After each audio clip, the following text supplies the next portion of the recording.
D'où en est-il nous nous retrouvons? J'ai compris ce que Fanny disait en parlant du pilon. Alors, les SEMPEC, c'est-à-dire c'est-à-dire il y a un pilon, les mortiers, ok, qui est mis avec, qui est écrit, qui est écrit avec quelqu'un qui a, disons, qui assis devant. C'est-à-dire nous avons un pilon. La parole c'est Semtet, c'est-à-dire il y a ou Bemut, c'est-à-dire quelqu'un, il y a l'image, les médous de quelqu'un assis avec un pilote devant. Alors, lui, ces mots-là signifient servant. Ça, c'est un mot, c'est un groupe. C'est-à-dire, nous avons un mortier dessiné avec quelqu'un accroupi devant. C'est-à-dire, c'est les symboles d'un serviteur. Maintenant, à ce point-là, il y a des éléments, Faniwa. Serviteur, dans le monde ancien, ne signifiait pas domestique. Ça, c'est un autre élément. Les serviteurs, c'était dans le monde ancien ce qu'on appelait les sacrificateurs. Et le mot serviteur revenait un peu pour dire des sacerdotes, quelque chose comme ça. Les gens n'avaient pas de serviteurs dans la maison à cette époque-là, les gens qui travaillent pour toi, spécialement dans Kemet. Cette conception n'existait pas. Donc, les serviteurs, donc c'était des sacrificateurs. Et les piliers et les sacrificateurs étaient des gens qui étaient liés à la spiritualité, c'est-à-dire qui travaillaient, qui fonctionnaient dans les temples. Et les piliers, en ce moment-là, deviennent un élément important. De l'autre côté aussi, c'est un mot composé, c'est-à-dire les piliers et la personne agenouée signifie quelque chose. Les pilons portés sur la main de quelqu'un signifient complètement autre chose. Alors, nous, on parlait du mortier en tant que symbole que l'on met à l'intérieur de la maison.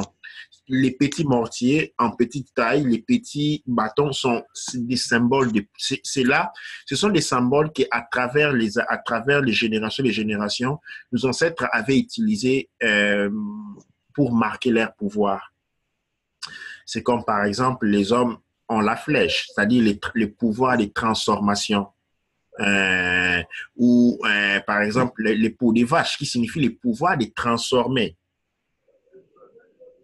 Mais les mortiers et les bâtons pour les foufous, où il y a aussi d'autres éléments, et ont pour symbole la création. C'est l'élément pris à soi qui a ces symbolismes-là. Il représente la création. Et c'est lui qui les tient et c'est lui qui manipule les forces de la création à partir du vide.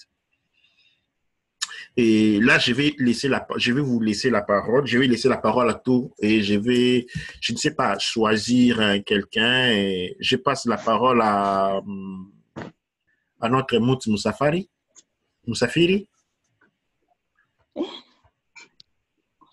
Beauté.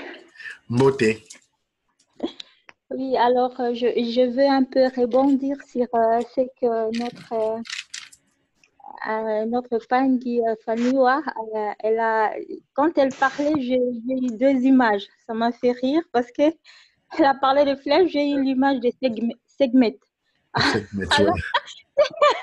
Alors, je me disais, waouh, on a une Segmet entre nous. Hein, et puis voilà, c'est juste, en tout cas, on la voit comme ça quand elle est.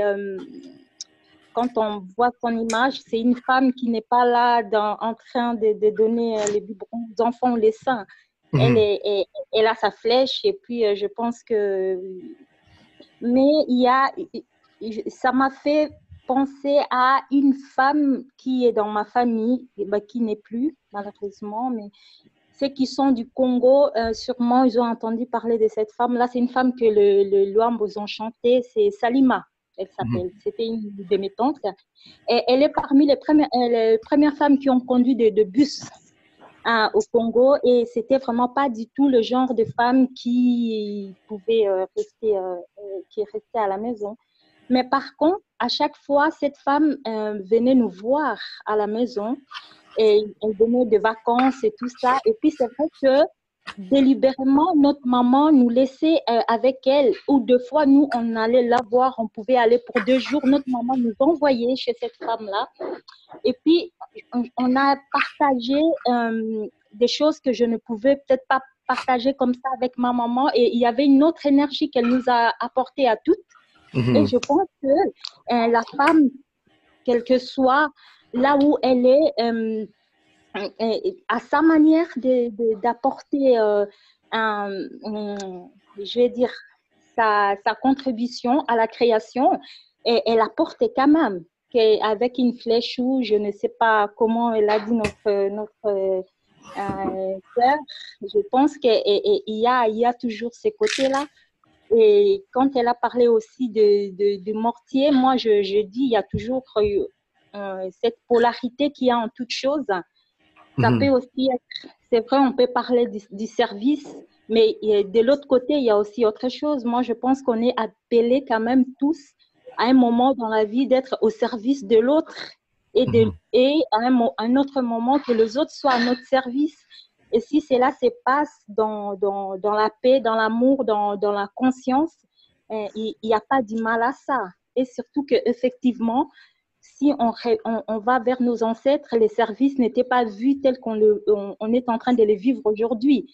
Il y avait, c'était le sens de devoir, il y avait un plaisir d'être utile au village, à sa communauté.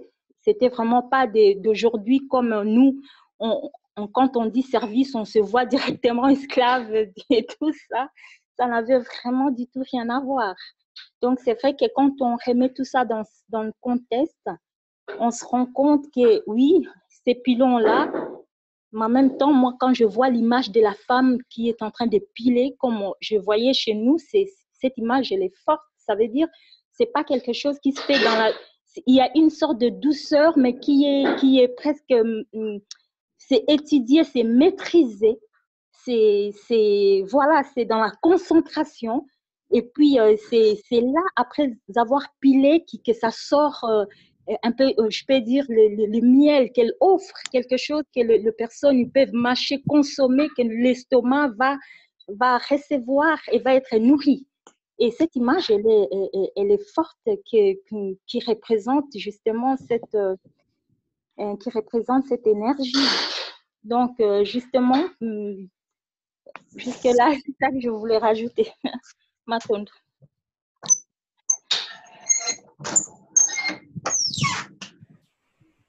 La parole à quelqu'un d'autre?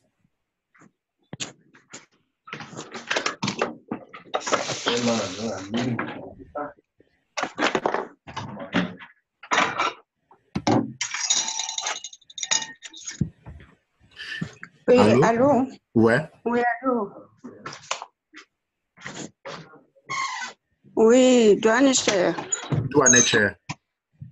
Oui, moi, j'aimerais bien savoir, parce que tu as dit qu'il faut avoir ces piliers à la maison. Il faut avoir les petits et non les grands.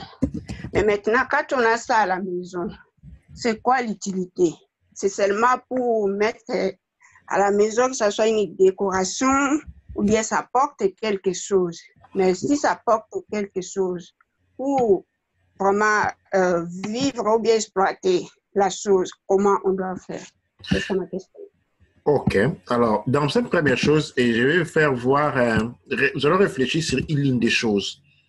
Alors, regardez, quand vous regardez, par exemple, je fais, vous tous, parce que nous vivons tous en Occident, quand vous voyez une cuisine, par exemple, vous voyez une cuisine anglaise, OK, non? La cuisine anglaise est complètement différente de la cuisine, par exemple, belge.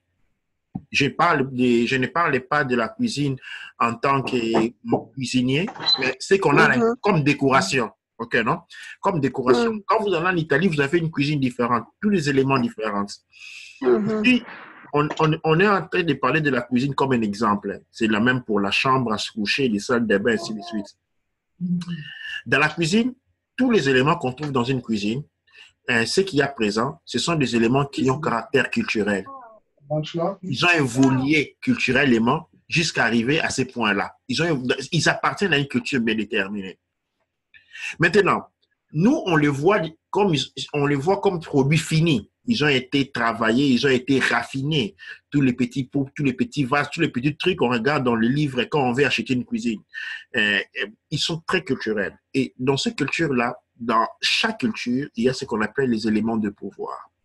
Les éléments de pouvoir, ce sont des alliés que toute personne, que généralement, dans le monde ancien, les femmes avaient. Ces alliés-là ont été transportés de génération en génération. Avec l'événement de la modernité en Occident, ils ont été améliorés, ils ont été on a appliqué les principes de l'esthétique, on les a rendus esthétiquement beaux. Maintenant, qu'est-ce qui se passe? Quand une femme italienne est dans sa cuisine, il est en communication avec ses éléments, ses alliés. Okay? Elle est dans la phase de la création. Quand une femme anglaise se trouve dans la cuisine anglaise, qui est composée des éléments culturellement importants à elle, ces éléments qui ont une valence culturellement déterminée pour elle, elle est en phase avec ces énergies-là et elle fonctionne de manière efficace. Maintenant, nous prenons un noir, une femme noire qui se retrouve dans une cuisine anglaise ou italienne et espagnole. Elle est en contradiction énergétique. Parce que les alliés qui sont conçus dans cette culture-là ne sont pas les siennes. Alors, nous, par contre, dans la culture, il y a des éléments culturels qui sont des alliés de la femme. Ces alliés-là partent du monde le plus, comme en cherchant à répondre à la question à quoi elles servent. Si on pouvait voir, si tout le monde, on pouvait voir le monde dans lequel nous vivons, on allait voir que c'est un monde assez compliqué. Et c'est pourquoi, par exemple, l'homme se promène, nos papas se promenaient avec, nos arrières se promenaient avec leur machette. Alors, l'intention, ce n'était pas celui de sortir avec machette pour aller tuer. Dans beaucoup de cultures, vous allez trouver ces éléments-là. Les machettes, la flèche. L'intention n'était généralement pas, parce que nous, on vit dans un âge pervers. Okay? C'est-à-dire, quand on voit une flèche, nous, on est tout le temps en train de passer à la violence. C'est-à-dire, c'est pour tuer quelqu'un, pour se défendre. Ce n'était pas le cas. Les flèches étaient symboliques d'une énergie. Quand on portait la flèche, on symbolisait une énergie, tout simplement. L'intention n'avait jamais été, parce qu'on se les portait en temps de guerre comme en temps de paix. L'intention, c'est comme quand les chefs, on voit aujourd'hui dans les tribus, on a les bâtons, les bâtons ou la canne, c'est un symbolisme. La femme, par contre, et l'homme se déplace. Okay? L'homme se déplace parce que c'est une énergie en fonction. L'homme, c'est un chou, c'est une énergie chaude qui se déplace toujours. Alors, il a des symboles qui sont portables. La femme est tefnout. La femme est tefnout et généralement, elle est assise. Et les symboles qui portent tefnout, ce sont des symboles qu'on retrouve à la maison. C'est un symbole qui se trouve mis quelque part. Et cela constitue ses alliés. Cela constitue ces éléments qui déterminent son monde, qui lui donne du pouvoir sur un monde, qui lui donne les contrôles sur un domaine. Exactement comme un chien, quand il arrive sur un territoire, il marque le territoire à puissant. Et dans la tradition, la femme marque son territoire détermine son territoire en y installant ces éléments de pouvoir. Ce sont des alliés. Alors, ces éléments-là ne sont pas des éléments généralement, de la manière la plus générale qu'on va s'acheter au marché. Ce sont des éléments qui sont passés de génération en génération. Aujourd'hui, nous, cette transmission-là a été interrompue. Et c'est comme ça, on est maintenant sur les verges d'un état où on est en train de réintroduire ces éléments-là avec une destination, avec pour destination, c'est celui d'être transmis de génération en génération. Nous sommes dans une phase de renaissance où nous sommes en train de recréer nos énergies. Nous sommes en train de redynamiser nos énergies. Et nous sommes en train de les redynamiser culturellement, en respectant les symboles culturels. Maintenant, comme j'ai dit, aujourd'hui, là, tout le monde se pose la question, j'aimerais faire ceci, ça ne fonctionne pas. Le problème, c'est que la prospérité, le bien-être, la santé, les bonheurs, Tout ce dont les gens recherchent généralement dépendent d'un seul élément. Ce n'est pas le travail, ce n'est pas le niveau d'éducation, ce n'est pas tout ce que l'on veut, c'est la communauté. Pourquoi? Vous ne verrez jamais 5 personnes assises et qui ont peur. Quand on a peur, on est toujours seul. Ou peut-être 2. Mais quand le nombre augmente, la peur abandonne. On peut avoir faim, être en famille comme l'on veut. Mais quand on est en train d'avoir faim, 5 personnes en même temps, la faim, elle est légère. Et ceci, ce sont les prémices de la... Alors, pourquoi le monde noir aujourd'hui souffre de ce que nous appelons pauvreté? C'est parce que notre pauvreté est le reflet de notre fragmentation. Nous ne savons pas nous associer communautairement. Les gens disent, mais non, en effet, non. Le problème, c'est qu'on veut les faire comme il nous a été enseigné par le monde occidental. Nous ne le faisons pas comme il nous a été enseigné traditionnellement. Ça signifie quoi, traditionnellement? Ça signifie selon le modèle de fonctionnement qui est en phase avec ce que nous sommes. Parce que les Chinois ne vivent pas comme les Japonais. Les Japonais ne vivent pas comme les Coréens, mais ils sont proches. Tu ne verrais jamais un Coréen normalement vivre comme un Occidental. Okay? Et sinon, leur monde s'écroulerait. Et nous, leur façon de concevoir la communauté a des références culturelles bien. La manière dont la communauté chinoise, japonaise fonctionne avec celle, par exemple, des Pakistanais est complètement différente. Ces éléments-là, c'est ce qui garantit la prospérité, le bien-être, ainsi de suite.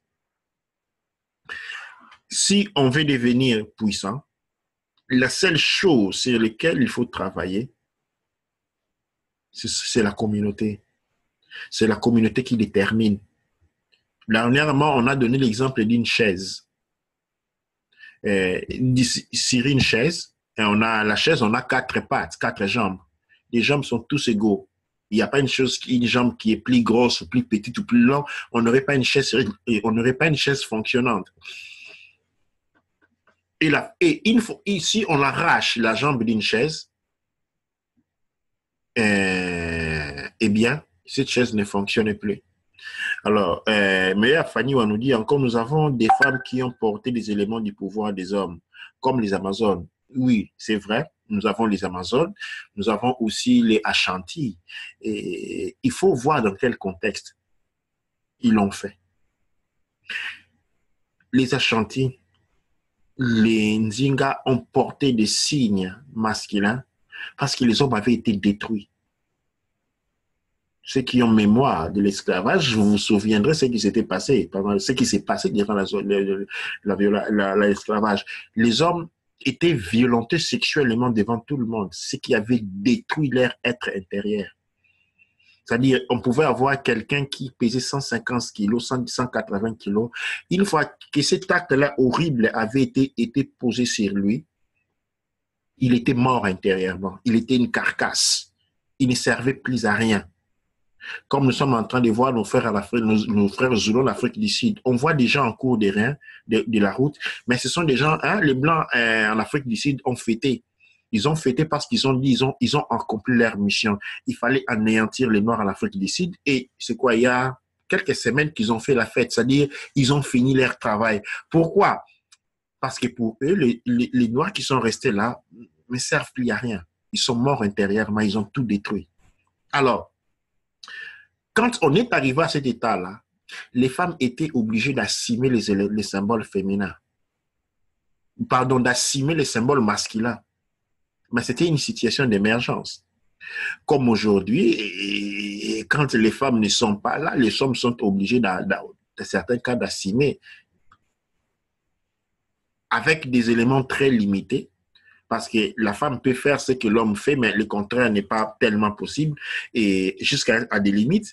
Et il y a cet élément-là, c'est-à-dire ce sont des situations qui se sont arrivées, ok, et où on a dit intervenir. Hein. Quand le peuple Zoulou avait noté qu'on était en train, quand ils ont réalisé que l'agenda occidental était celui de les éliminer, ils ont fait des rituels qui ont levé qu'il fallait faire le plus d'enfants possible, c'est-à-dire frères et sœurs faisaient des enfants ensemble parce qu'il y avait une émergence, c'était une situation d'émergence. C'est ce qui a conduit à ces situations-là. Mais nous sommes en train d'étudier maintenant dans l'équilibre comment les choses fonctionnaient. Et encore une fois de plus, je vais passer la parole, je vais voir Madiese, notre sénètre Madiese. Et oui. Et je vais aussi laisser à Moussafiri la conduite de la rencontre. C'est une rencontre féminin sacrée. Si je ne suis en train de les conduire, ce n'est plus un féminin sacré pour autant. J'aimerais être là comme observateur et contribuer pleinement, mais la conduite du féminin sacré doit être faite par les féminins sacrés, non par un homme. Douane Cher.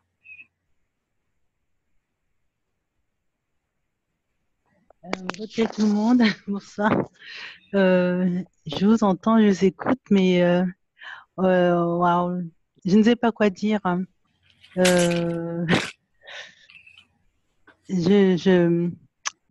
Pour l'instant, je suis plus dans l'écoute que je n'ai pas, j'ai pas encore de questions à poser en fait, voilà. Ben, je parlerai un peu plus tard. Je préfère encore écouter. Ça ne dérange pas. Ok. Voilà. Je ne vais pas dire de bêtises. Douane Cher. Là, je passe la parole à Mout Moussafiri, qui, elle, de Moussafiri, si tu acceptes bien de conduire la soirée, disons, de conduire notre petite rencontre du féminin sacré.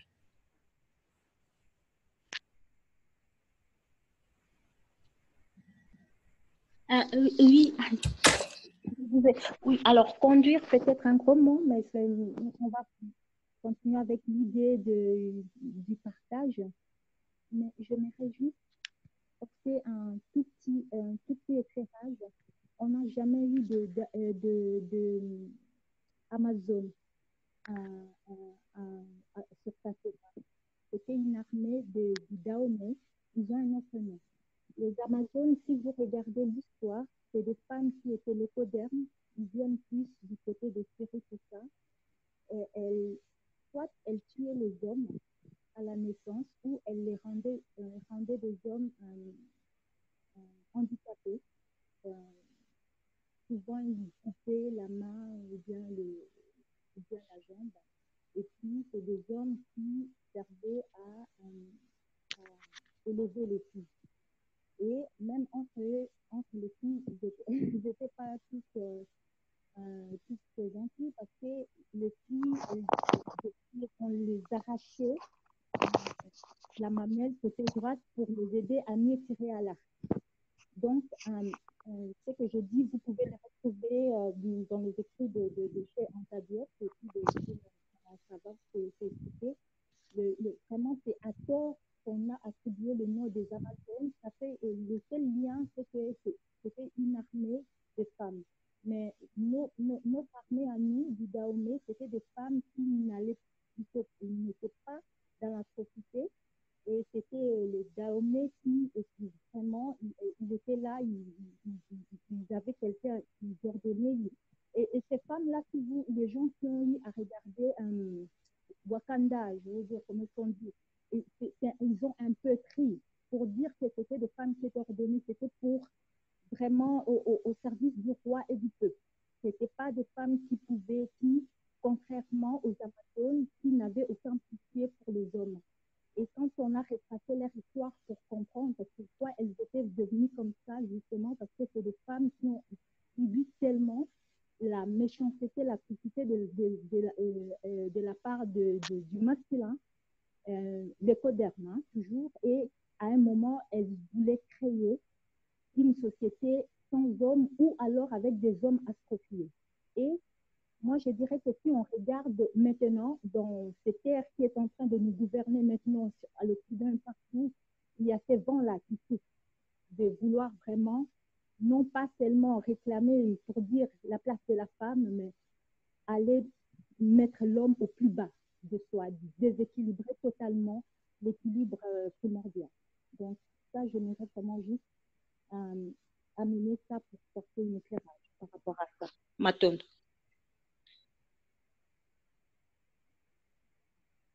Et puis, si vous avez des commentaires par rapport à... Vous pouvez, sans autre.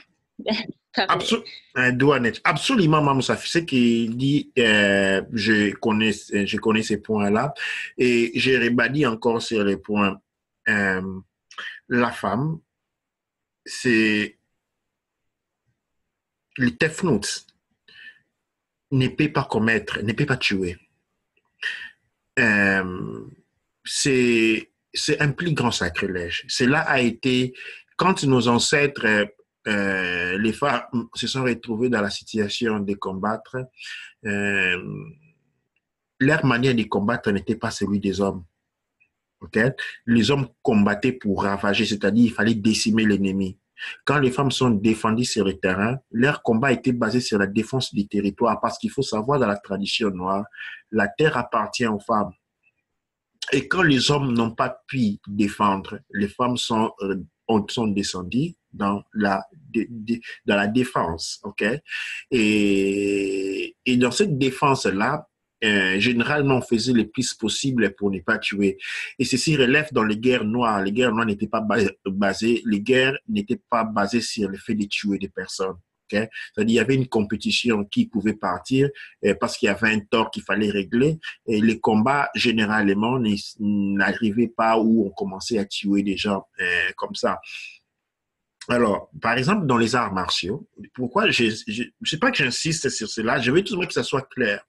Par exemple, dans les arts martiaux, quand vous allez, par exemple, en cirque antique, mais je vais prendre l'exemple de la Chine, vous allez vous rendre compte que les techniques de combat masculins ne sont pas enseignées aux femmes. Pourquoi? Parce que si les femmes commençaient à pratiquer ces techniques de combat qui sont très masculins, ces techniques-là, ces exercices-là allaient créer une perte de balance hormonale. La femme allait se retrouver dans la condition à commencer à sécréter des hormones masculines, une grande quantité des hormones masculines, parce que la potentialité est là. Qu'est-ce que cela va générer? Cela va générer la perte de la natalité. La femme, petit à petit, va commencer à perdre sa capacité de donner naissance. Et ça, c'est l'histoire du monde occidental, où la femme a cherché de plus en plus à ressembler à un homme. Hein? Aujourd'hui, par exemple, une femme blanche normale, accoucher à la maison, ne pourrait pas le faire. Il faut les hôpitaux, il faut des césariens, il faut des interventions. C'est-à-dire, elle a perdu cette capacité de donner naissance naturellement comme la création l'a fait. Elle a besoin d'observer des interventions. Et la femme noire est en train d'arriver dans ces chemins-là tout petit à petit où il y a une perte. Il y a à différents niveaux, il y a manifestation de la perte de la capacité divine, c'est-à-dire celui de donner naissance. Okay? Et aujourd'hui, on a des mamans qui sont capables de jeter un enfant et s'en aller. Ça, c'est quelque chose qui est une abomination parce que tout simplement, la nature de la femme l'aime et qu'elle ne peut pas commettre un acte de ce genre-là. Mais pas pour une question, je ne suis pas en train de parler de l'éthique. Je ne suis pas en train de parler de la morale. Je suis en train de parler du fonctionnement. La femme est construite de manière à fonctionner d'une certaine manière. Et quand cette fonctionnalité est en train de se perdre, la femme est en train de se transformer en quelque chose d'autre. Or, la femme est la première manifestation du Créateur ici-bas. Et quand cette fonctionnalité-là commence à se dissiper, le Créateur est en train de mourir. C'est-à-dire, on est en train de s'éloigner du divin. Et le thermomètre, pour savoir combien une société s'est éloignée du Créateur, eh bien, c'est la femme. C'est pourquoi, dans bien des cultures, vous trouverez que la femme, elle est très, très, très protégée. Vous voyez, chez les Arabes, il y a cette manière-là. La perception occidentale est celui qu'ils sont maltraités. On nous dit, alors là-bas, on force les mariages, on les maltraite les femmes, on leur fait couvrir la tête aux yeux, et puis quelques Américains nous font faire quelques vidéos pour nous dire qu'ils sont mauvais. Mais moi, je connais beaucoup de femmes arabes, beaucoup de femmes pakistanaises qui veillent cela. Tout simplement parce qu'ils se rendent compte que s'ils sortent de ces mécanismes, leur société va crouler, spécialement la femme. Et quand une femme est partie ailleurs, vous allez trouver ça dans beaucoup de peuples, quand une femme est allée, par exemple, avoir des rapports avec un homme appartenant à une autre société, on ne l'accepte plus. Parce qu'il dit que si nous l'acceptons, ok, elle a apporté les grains de la destruction. Parce que pourquoi c'est là? Parce que c'est un être divin. Et quand la divinité a été souillée, vous les petits, vous êtes dans la merde. Excusez les mots. Et c'est cette conception-là que nous, ayant été grandis sous les vues, sous les yeux occidentaux, nous échappe certainement dans beaucoup de cas. C'est pourquoi la femme, dans les traditions, quand vous voyez par exemple, même dans les traditions occidentales, hein, quand vous allez un peu vers l'Italie, vous allez vous rendre compte que par exemple, quand vous allez dans la mafia, on dit toujours les femmes et les enfants, ça ne se touchent pas. Si on devait commettre un geste, un mauvais geste, si on devait tuer quelqu'un, et que quand l'assassin arrivait au lieu de l'assassinat, où l'assassinat devait se commettre, il y a une femme, il ne le fait plus. Tout simplement, il ne le fait plus. La méchant, il est abordé. Alors, ça, c'est quelque chose qui est venu de nous. Nous devons comprendre ces spécificités-là. Ces spécificités-là. Et les autres mondes ont été corrompus et nous sommes rentrés dans cet élan-là de la corruption et qui part au centre. Au centre, on met toujours la femme comme énergie principale, l'énergie qui est au centre de l'organisation d'une société. À l'extérieur, c'est comme quand on regarde les trucs, les abeilles, non? Quand on voit les abeilles, la structure des abeilles, on sent que ceux qui sont plus dangereux, ce sont les abeilles militaires, ceux qui sont toujours à l'attaque. Mais ces abeilles-là sont à l'attaque pour défendre l'abeille reine, parce que si l'abeille reine meurt, eh bien, la vie des abeilles s'arrête aussi. Leur monde est fini. Je ne sais pas si ça, c'était un peu ma contribution dans ce sens-là. Je repasse la parole à Maman Moussafiri. Maintenant, j'aimerais juste savoir s'il y a nos femmes qui aimeraient un peu rebondir dans tout ce qu'on vient d'entendre. Je n'ai pas encore attendu notre Mouter Masmoubien. Ah, justement.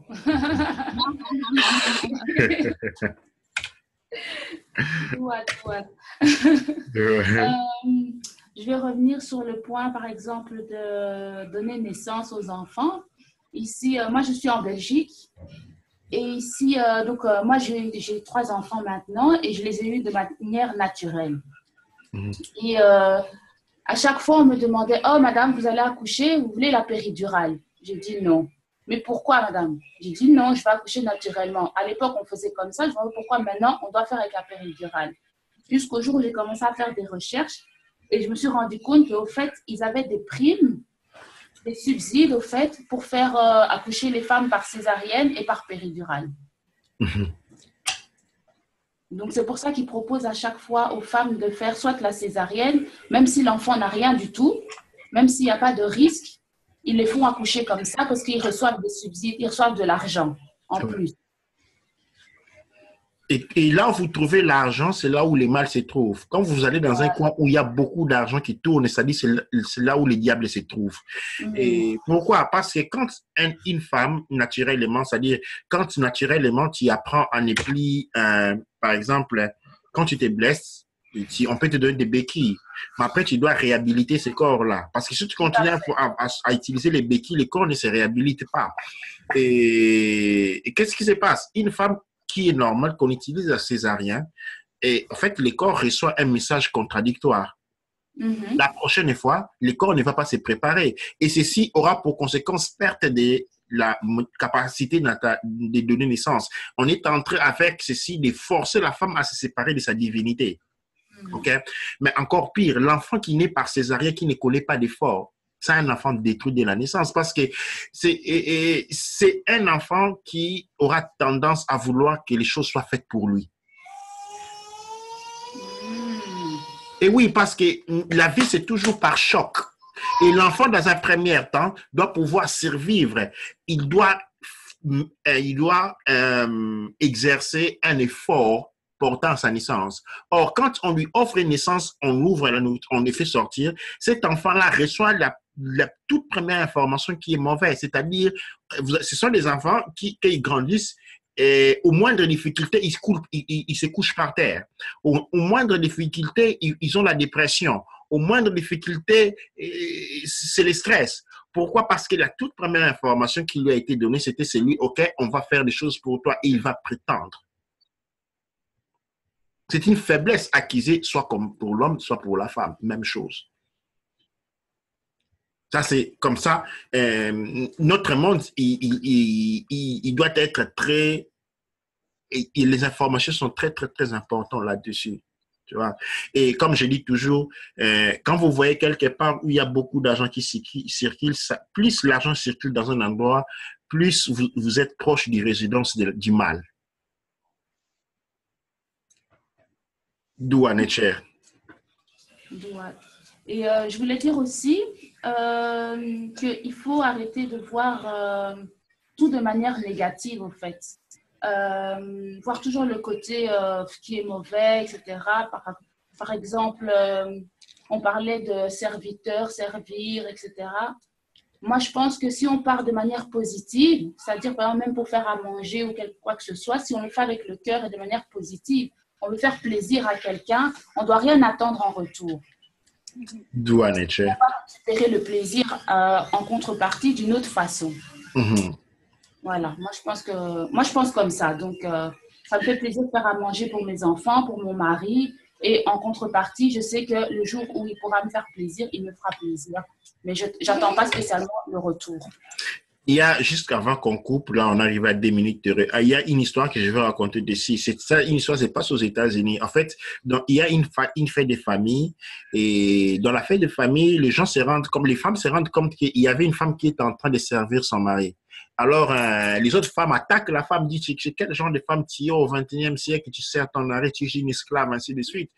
Et la femme s'est sentie accusée, attaquée. Et puis son mari lui-même a dit, je n'avais jamais pensé que le fait que ma femme me donne un plateau de nourriture, c'est de la servitude. Je n'avais jamais vu cela. De toute façon, on ne va plus les faire. Alors, les enfants qui se mettent, moi aussi, mon grand frère me donne, ma grande sœur, la grande sœur se dit, alors, moi aussi, je donne la nourriture au petit frère, je ne dois plus les faire. Alors, ça crée de la confusion. Et puis, le père dit, alors, c'est mieux que personne ne serve plus quelques personnes. Chacun s'occupe de la nourriture. Dans la fête, il y avait une vieille femme, une très vieille femme qui était là, qui regardait le tout. Après, quand tout le monde s'est chauffé, elle a demandé à tout le monde de s'arrêter, dit, vous savez, pendant l'esclavage, nous, on a souffert, on a connu l'esclavage que vous n'avez pas connu. Et l'esclavage était pratiqué contre l'homme noir. OK, non? Il dit, nos hommes n'avaient pas de la valeur. Ils sortaient, ils étaient malmenés, ils étaient tabassés, ils étaient humiliés de toutes les manières possibles. Maintenant, le soir, quand il rentrait à la maison, la seule chose que j'avais pour lui montrer qu'il n'est rien, c'était pour moi de lui servir de la nourriture. C'est comme ça que j'ai servi de la nourriture à mon mari pendant toute sa vie. C'était pour lui rappeler qu'au fait, ne regarde pas le monde, ce qui dit le monde de l'extérieur. Regarde-moi qui te sert de la nourriture pour te signaler que tu es important. Et là, en ce moment-là, tout le monde a compris et en fait, ils sont rentrés à l'ordre, tout le monde est en train de servir pour comprendre. C'est-à-dire, on doit toujours comprendre l'origine de l'acte, ok? Pourquoi cela est commis? Parce que c'est ça la tradition. La tradition, c'est dans les actes. Mais les actes sont des symboles, ils représentent quelque chose. Et nous, généralement, on jette des choses sans comprendre les contenus.